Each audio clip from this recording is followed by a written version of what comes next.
Did you hear about the comic book that broke up with its reader? It said it needed more space for panels. What's up, YouTube fam? It's your boy DJV. Yes, my friends, comic books have a secret life full of drama, excitement, and endless possibilities. Today, we're about to embark on a journey into that world where your creativity and imagination are the most powerful tools. Creating a comic book might seem like a daunting task, but don't worry. We're going to break it down into simple, manageable steps. From sketching out your ideas to inking and coloring your panels, and finally delivering that punchline that'll leave your readers in stitches or deep in thought. Remember, the world of comic books is a place where anything can happen.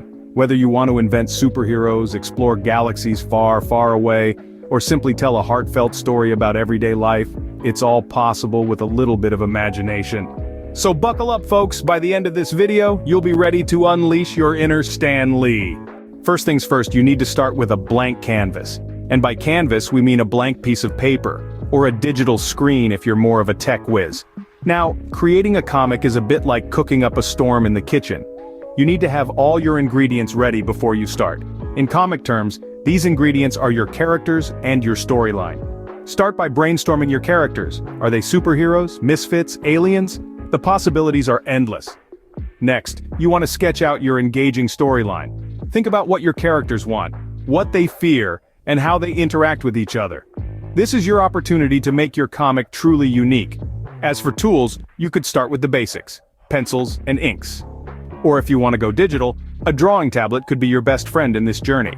Remember, every great comic starts with a great idea, or a really bad one that somehow works. Once you've got your story and characters ready, it's time to divide your page into panels. Think of it like a family photo album, but with more aliens and superheroes. Panels are the backbone of your comic. They're like a roadmap for your reader, guiding them through the twists and turns of your narrative.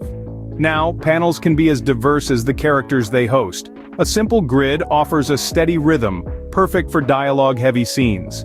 But if you're looking to spice things up, playing with panel shapes and sizes can create dynamic tension, speeding up or slowing down the pace of your story. Panels can also set the tone.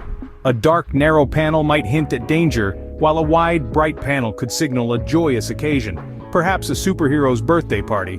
When in doubt, remember, panels are your friends, not your enemies, unless you're trying to fit a giant alien invasion into one tiny square.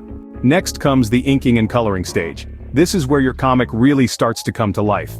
And hopefully it's a life filled with vibrant colors and not just 50 shades of gray. Inking is like giving your comic a bold voice. It solidifies your lines, making your characters and objects pop out. You can use a variety of tools from good old-fashioned inking pens to high-tech digital brushes. Just remember, the key to great inking is confidence, so no shaky hands allowed. Coloring, on the other hand, is like the soul of your comic. It gives depth, sets the scene, and can even tell a story all on its own. You can use anything from markers and colored pencils to digital coloring software. It's all about adding dimension and vibrancy. Don't forget about shadows and highlights. They're the secret sauce that adds depth and realism to your scenes. Remember, color can set the mood of your story, so choose wisely. Unless you're going for a mood of "I can't believe I used all my red markers on this one page." Finally, the last step in creating a comic book is to add the dialogue and captions, or as I like to call it, the punchline.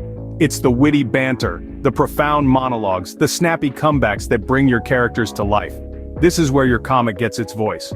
Writing engaging dialogue is all about understanding your characters.